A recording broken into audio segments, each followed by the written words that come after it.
At precisely midnight, under the watchful eyes of stunned aides, King Charles signed a sealed proclamation, one that would obliterate centuries of royal tradition in a single, irreversible gesture. The palace corridors fell into a stunned silence as the document was dispatched. What had just occurred wasn't a ceremonial shift, it was a sovereign earthquake. King Charles had declared Catherine the true Queen of Britain. But why now? And what forced his hand? Before we go deeper into what this really means for the royal family, make sure to subscribe so you don't miss a single update. The air inside Clarence House had shifted. What began as a routine late-night session with the king's inner circle veered sharply into the unimaginable. A senior aide was seen entering with a velvet-lined folio bearing the sovereign's personal insignia. The document, heavy with gold leaf margins and royal codicils, wasn't meant for mere approval. It was a declaration of transformation. No succession plans, no health clauses, no temporary regency. It was written in the clearest terms: Catherine shall be recognized as Queen Sovereign, bearer of full royal authority. Witnessed by only 3 aides and 1 appointed cleric of the Royal Ecclesiastical Office, the signing ceremony lasted no longer than 12 minutes. Yet its consequence would echo through the very architecture of monarchy. Security teams were instructed to lock down the Clarence corridors, citing a vault-level movement protocol, a rarely invoked measure designed to prevent breaches before public announcement. Guards at Buckingham Palace were rotated without explanation. Only a handful of courtiers were aware of what had occurred, and none could process it in real time. The traditional line of succession had not only been challenged, it had been overwritten by royal will. The implications were staggering. The moment the document left Charles's hand, an entirely new royal order had been born. Even more jarring was Catherine's absence. Not a single word of this seismic shift had passed through her office, nor was she seen anywhere near Clarence House that evening. Some speculated it was a deliberate move by Charles to shield her from backlash. Others whispered that Catherine had long known and waited for this night in quiet resolve. Yet her physical distance made the signature more haunting. What kind of queen doesn't witness her own crowning proclamation? That unanswered question sent shockwaves across the private halls of the monarchy. The seal affixed to the parchment was the king's personal imprint, golden wax pressed by the weight of the St. Edward's crown, a symbol reserved only for matters that redefined the lineage. The gesture wasn't ceremonial, it was a coronation inked in secrecy. For those familiar with royal procedures, this wasn't just the next step in a process, it was a bypass, a defiance of protocol, and potentially a trigger for a constitutional crisis. By dawn, early whispers had turned into frantic calls among senior royals. Prince Edward's private secretary allegedly demanded clarification from the Prime Minister's liaison. Princess Anne, according to sources, went silent for hours before requesting a sealed document from the royal archive. And Queen Camilla's entire wing was placed under internal review. The narrative pushed by insiders wasn't succession. It was transfer of legitimacy. Not future intent, but immediate reality. But behind this midnight proclamation was not impulse, it was a storm long brewing in the shadows of the monarchy, a storm named Catherine. While the cameras focused on tiaras and smiles, something deeper was unfolding. Catherine was being mentored not as a consort, but as a sovereign. Beneath the palace floors, behind locked doors, Elizabeth's private letters, Anne's secret sessions, and Edward's hidden approvals formed a chain of silent alliances. She wasn't just rising, she was being prepared. It began with whispers between late-night corridors, moments that passed beneath the radar of press scrutiny but were deeply felt by the most trusted insiders. Queen Elizabeth had seen something few others had the clarity or courage to acknowledge. In Catherine, she recognized not simply grace, but a rare stillness under pressure, a calibrated presence that mirrored Elizabeth's own quiet force. The former monarch's private mentorship of Catherine was never entered into official diaries, never photographed, and never confirmed. Yet the weight of it rippled behind every measured nod Catherine gave during public engagements. It was a lineage of understanding passed through gaze, not decree. What came next was more than symbolic, it was foundational. Princess Anne, the unbending force of Windsor Protocol, presented Catherine with Appendix Windsor IV, a rarely referenced constitutional compendium prepared decades ago during contingency planning for a wartime succession crisis. The appendix was only to be handed to a person designated for sovereign stewardship under exceptional circumstances. That Anne gave it to Catherine, not Camilla, marked a shift no one could spin.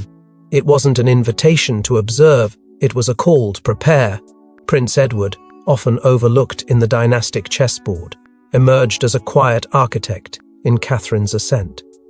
Without fanfare, without announcement, he granted her access to the royal archives, the same vault Queen Elizabeth once used to prepare herself in the early 1950s. This was not ceremonial access, but full clearance. Catherine began spending long hours reviewing handwritten notes, historical rulings, and sealed communications between past monarchs and their prime ministers. What she was studying wasn't tradition, it was precedent, and in those precedents, she found the tools of a sovereign. Meanwhile, a quiet shift in Catherine's royal portfolio went largely unnoticed by the public.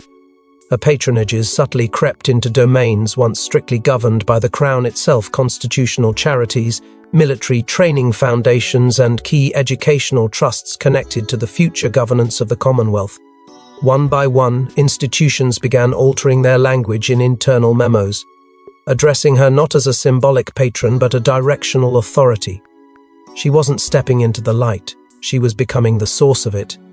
Within the walls of the palace, something even more telling occurred. Senior staff, particularly those from Elizabeth's original circle, began referring to Catherine as her royal command. It wasn't a slip of the tongue, it was a shift in tone. Titles weren't just being spoken, they were being internalized. This change wasn't decreed by press releases or sanctioned ceremonies. It was a natural alignment, a gravitational pull that those close to the monarchy could no longer ignore. Even Charles's own advisors, loyal, institutional, and by the book, noticed that briefings once directed to both king and queen consort were slowly being restructured. Catherine began receiving intelligence updates alone. Not with Camilla, not even with Charles in some cases. When challenged, those responsible gave a simple explanation. She was requested. But requested by whom?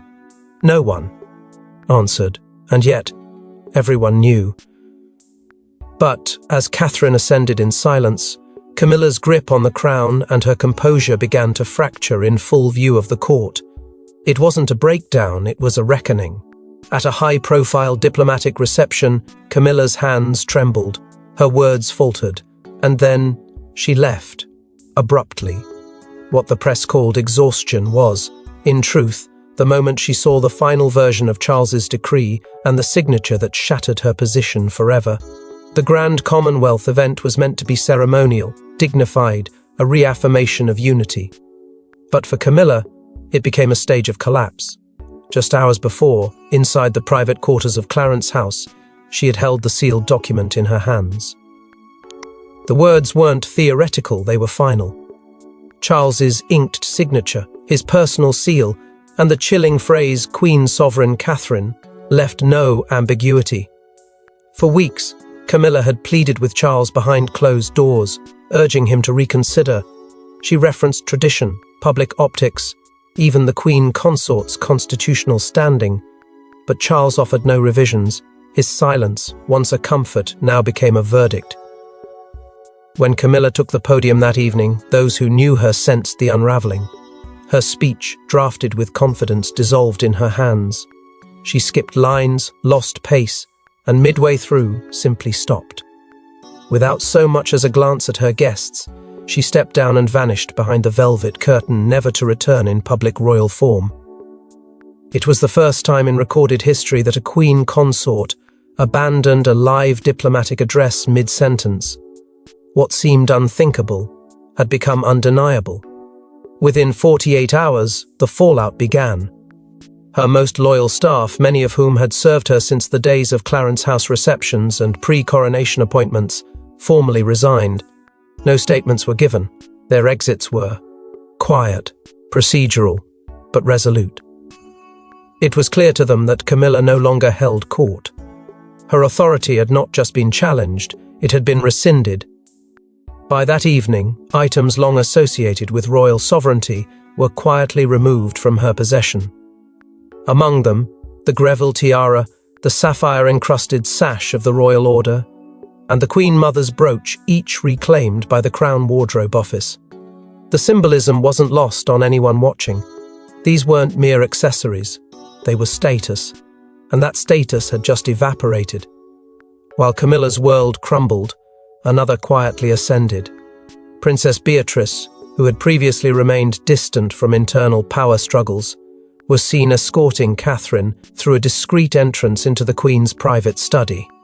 No aides, no press, just two women, moving with purpose into a room that had not been accessed without Elizabeth's blessing since her passing. Whatever took place within those walls, it was decisive. Catherine exited with a closed leather portfolio bearing the monogram ER. Beatrice said nothing to the press that followed her out. The shift wasn't just emotional, it was spatial. Camilla was never again seen in any palace chamber historically used by Queen Elizabeth II. Not in Windsor, not in Sandringham, not in Balmoral. Her quarters were relocated. Her portrait, once hung beside Charles's in a ceremonial wing, was quietly removed. The Queen Consort was no longer a presence.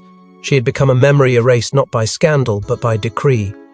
But this wasn't just a personal dethronement, it was a constitutional disruption with centuries of precedent now hanging by a single name, Catherine.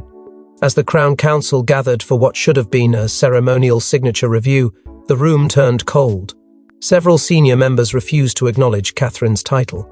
But what no one saw coming was this: a second council. A hidden one that had already endorsed her in silence, months ago. The chamber where the traditional Crown Council convened had witnessed centuries of royal deliberations, but on that morning it became the site of open fracture. What should have been a routine ratification of the King's decree turned instead into confrontation. 4 senior members, each of them staunch traditionalists, stood, closed their portfolios, and walked out before a single vote could be cast. No words, no objections, just a silent declaration of rebellion against the new order. For them, Catherine's title as Queen Sovereign was not merely unprecedented, it was unacceptable. But their exit didn't halt the process. It only revealed how far behind they already were. What few inside that room realized was that Princess Anne had prepared for this exact moment. Acting under the obscure but legally binding protocol Clarion, a wartime clause in the Royal Charter permitting emergency governance in cases of dynastic disruption, Anne activated a separate mechanism. The Clarion Council, a rarely mentioned fallback body composed of select royals and legacy appointees, had already been formed, and unlike the fractured Crown Council, the Clarion Council had acted swiftly, silently, and decisively. It wasn't just functioning in parallel, it was operating with precedents. Included in this clandestine assembly were names the public rarely associated with power. Lady Louise, still viewed by many as a ceremonial figure, had become a fierce advocate for continuity. The Duke of Kent, whose experience spanned 5 reigns, lent the operation historic legitimacy. And perhaps most shocking of all, Lord Mountbatten Windsor, whose role had long been veiled in ambiguity, emerged as a strategic force aligning with Elizabeth's final intentions. These weren't figureheads. They were executors of a hidden directive, that direct. Ive had been seeded years prior, in Queen Elizabeth II's final codicil. Known only to a select few, it authorized the Clarion Council to enact sovereign transfer in cases where the formal structure proved fractured or hostile. The codicil's power was real and irreversible. The signatures of the Clarion Council had already been collected. Their oath to Catherine had already been sealed. The decisive moment came when Princess Anne walked into the sovereign vault with the registrar of royal seals. In a gesture that symbolized the collision of legacy and future, she removed the original Privy Seal, a heavy artifact reserved only for the monarch's absolute declarations. Anne did not hesitate. She handed it to Catherine herself, without counsel, without ceremony. For all the traditionists had tried to delay, Anne had already executed the succession under full royal authority. When news of the alternative council's existence reached foreign embassies and constitutional analysts, the shock was immediate. The Commonwealth had believed in a singular path of succession. But now it faced a dual narrative, one rooted in visibility, the other in legitimacy. And Catherine, crowned in the silence of foresight, now stood with the only seal that mattered. As the monarchy battled itself behind velvet curtains, Catherine made a move no one predicted, stepping forward with the authority of a sovereign. With no crown on her head, no throne under her feet, Catherine issued her first royal directive and the palace obeyed. The moment her signature reached the lower chamber of the royal office, staff saluted. Uniforms were changed. The seals were updated. Britain had a new queen, and this time there was no going back. The document bore neither flourish nor ceremony. It was brief, decisive, and explosive in consequence. Catherine's royal directive, enacted under the authority of the Clarion Council, and legitimized by the original Privy Seal, suspended all ceremonial privileges across the monarchy effective immediately. No exemptions, no appeals. It was a full stop to the existing order, a clean slate beneath the veil of sovereign reorganization. Staff received the order in stunned silence, but they obeyed. The corridors of the palace, usually thick with tradition, now pulsed with a new rhythm, compliance to Catherine's command. In less than 6 hours, a reshuffling of power began that would have taken months under ordinary rule. Staff loyal to Camilla, those who had once handled her public appearances, communications, and ceremonial schedule, were reassigned, demoted, or released. Their offices were cleared, their authority revoked. These weren't symbolic changes, they were structural amputations, and the body of the monarchy began realigning itself in real time. Orders no longer flowed from Charles's desk. They came from Catherine's hand. Then, in a moment loaded with symbolism, the royal standard, the banner reserved solely for the reigning monarch, was raised over Clarence House. Never in modern royal history had it flown above a royal residence, not officially designated as the monarch's seat. But now it did, and no one lowered it. That one act sent a ripple through every newsroom, embassy, and government office across the Commonwealth. It wasn't just a signal, it was a silent coronation. The Archbishop of Canterbury, guardian of the crown's spiritual legitimacy, arrived in private under unannounced clearance. There was no cathedral, no audience, no vestments. He entered Clarence House quietly. He did not leave until after sunset. No statement was made. But sources later confirmed he reviewed, blessed, and sealed the directive in full, and with that ecclesiastical endorsement, Catherine's sovereignty crossed into the realm of divine recognition. What was once proclamation had now become sacred. As the directives took root, the image of Prince William alone on the palace balcony gripped the nation. For 22 minutes he stood in stillness, without speech or statement. No Catherine by his side, no Camilla, no Charles. It was a silhouette of transition and air in vigil, as power officially passed to the woman standing behind him, unseen yet entirely in command. It was the longest solo appearance in modern records, and it was no coincidence. Even the media, usually the first to pounce, had been frozen. Charles, in one of his last executive moves, ordered a 12-hour suppression on all major royal correspondences. The networks complied reluctantly, but fully. By the time the story broke, the palace had already reshaped itself from the inside.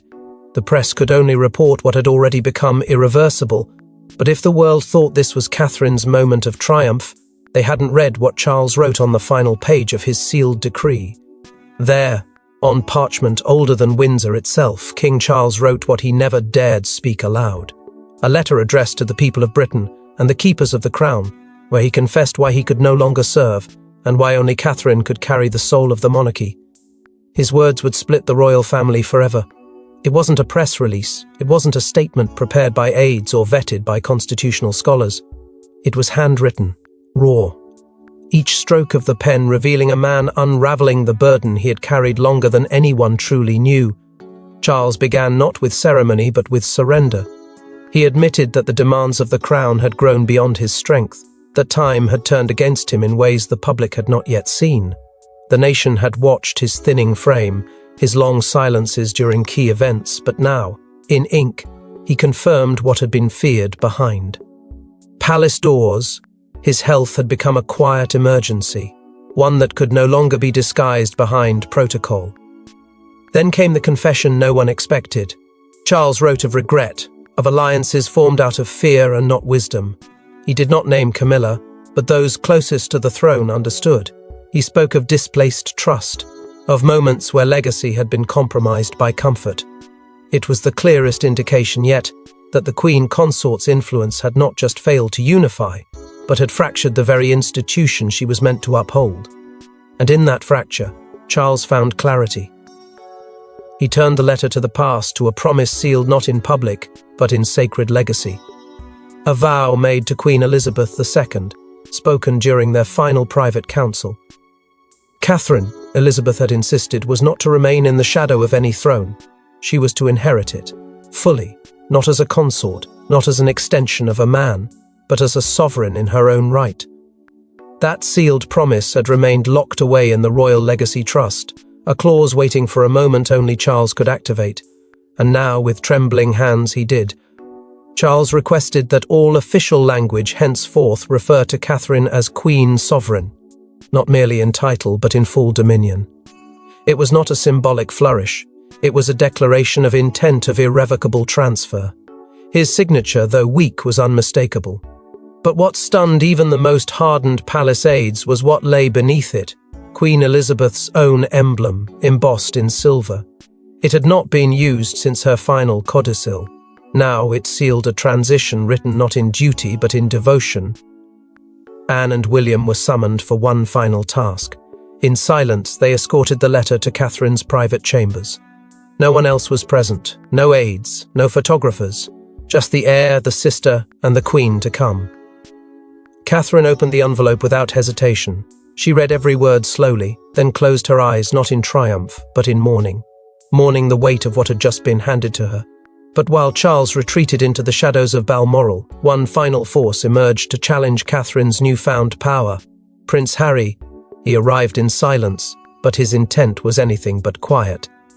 Prince Harry, long estranged, returned not to mourn but to challenge. Declaring that Charles had no right to bypass traditional succession, Harry demanded a public hearing. What followed was the most explosive royal confrontation since the abdication crisis. The private jet touched down at RAF Northolt under strict military clearance, a clearance few understood and even fewer authorized. There was no fanfare, no welcome committee. But the air shifted across the monarchy the moment Harry stepped back onto British soil. He had not returned for ceremony nor reconciliation. He came with a file in his hand and a fury in his heart. Behind the walls of Westminster, murmurs intensified as Harry filed an official demand for an emergency session of the Parliamentary Royal Committee, invoking an obscure clause tied to hereditary claims and constitutional legitimacy. His challenge wasn't emotional. It was legal. In his view, Charles's decree naming Catherine as Queen Sovereign without a full House review violated foundational succession frameworks. And Harry, once third in line, wasn't about to let the crown be rewritten without a fight. The family braced. The court trembled. Media outlets cleared primetime blocks in anticipation of Harry's scheduled press conference, the one expected to publicly dismantle Charles's decision and plunge the monarchy into open civil fracture. Catherine, meanwhile, said nothing. She issued no statement, gave no interview. But what she did next silenced more than 100 pages of parliamentary code. In a sealed envelope, marked only with a faded crest and the initials DS in cursive, she handed Harry a letter. Not in front of press, not through an aide, in person, alone. The envelope was thin, the message inside was shorter still, but it bore a signature more powerful than any decree, Diana. No one knows the exact words, but witnesses saw Harry open it, read it once, and sit in stillness for nearly 10 minutes. The press conference was cancelled within the hour. The legal motion was withdrawn the same evening. There was no statement, no explanation. And yet, the challenge had ended without a single word spoken publicly. The palace didn't celebrate. Catherine didn't gloat. But in that silence, a fracture was healed, not erased, but closed just enough to keep the crown from shattering. Later, accounts emerged, quiet whispers from Clarence staff, unverified but consistent, that before Harry left, he visited Catherine once more. There were no cameras, no recordings, but one witness claimed he bowed, just once, deeply, and then left the room. When asked if he used her new title, no one confirmed. Some say he couldn't bring himself to say it aloud, others believe he didn't need to. But while Harry's defiance melted into quiet surrender, one final gesture would confirm the new world order and ancient crown, and the woman it now belonged to. There were no cameras, no processions, no chants echoing through the streets. Yet within the deepest chamber of Windsor, a coronation took place witnessed by 7 figures, sealed by royal blood, and led by the Archbishop. Catherine was not crowned before the world, but before the soul of Britain. The chapel of the Royal Vault had not hosted such a gathering in generations. Its stones had absorbed the final words of sovereigns, the last prayers of monarchs, and the unrecorded moments of transition that shaped the realm in silence. It was here, beneath centuries of secrecy and legacy, that the true coronation unfolded, far from the eyes of Parliament, press, or public pageantry. Only 7 were summoned. Princess Anne, whose unyielding loyalty to crown and country had guided this transformation from the shadows. William, no longer just heir, but now witness to his wife's ascendancy. Edward, the quiet architect of legitimacy. Beatrice, Alexandra, Louise, and the Duke of Kent, each chosen not for show, but for lineage, duty, and unwavering faith in what was to come. There was no scepter, no throne, no orchestral hymn. But there was the ring, not any ring, but the crown signet of Queen Victoria, sealed away for over a century, released only by command of the Clarion Council. Its placement on Catherine's hand marked a departure from every coronation seen before. This wasn't ceremony, it was inheritance. Not a performance, but a declaration etched into the bloodstream of the monarchy itself. For the first time in living memory, the ring did not pass to a king. It passed to a queen, and not one in consort, but in command. The Archbishop, dressed not in the grandeur of televised tradition, but in plain robes of transition, stepped forward and uttered the words that redefined history: Regina Veritas, Queen of Truth, a title never before spoken aloud, reserved only for a sovereign whose claim rose not from law, but from divine correction. It was a recognition not just of rule, but of redemption. A restoration of something Britain had lost: the belief that the crown could still be earned, not merely inherited. No images were released, no program printed. Yet the next morning, palace guards wore crests, stitched with a new monogram, 2 intertwined initials, CR for Catherine Regina. Without warning, the visual language of the monarchy had changed. Royal residences received urgent guidance to adjust letterheads, diplomatic protocols, and state arrangements. There was no announcement to accompany these changes. No formal address, only a 12-word bulletin released by the Royal Gazette at precisely 6 a.m. The crown has been passed. Long live the true Queen. Across the Commonwealth, the message was dissected with disbelief and awe. Some questioned the secrecy, others called it poetic. But all agreed on one thing: this was no longer a reign deferred, it was a reign delivered. In silence, Catherine had become the most powerful woman in Britain's modern history, not by conquest, not by crisis, but by a coronation whispered into the bones of a sacred chamber. But even with the crown upon her, a single question lingered in the hearts of millions. What happens to King Charles now? The palace released a single image: King Charles seated beside an empty chair, his eyes distant, his crown absent. It would be his final public appearance. Behind that photograph lay a decision no monarch had made in centuries: the full relinquishment of royal identity. No abdication, no funeral, just disappearance. And with it, the end of one reign and the beginning of a queen no one could ever deny again. There was no official statement, no televised farewell, no orchestrated moment of closure. One day he was the king, the next he was simply gone. Those closest to the inner circle say Charles departed Windsor the night following Catherine's private coronation. He left through a side gate, escorted only by 2 aides and a single trusted driver. No destination was listed, no security detail reported his movements. The following morning, Clarence House issued a 2-line update: His Majesty has taken personal leave. Further comment will not be provided. It was not a retreat, it was an erasure.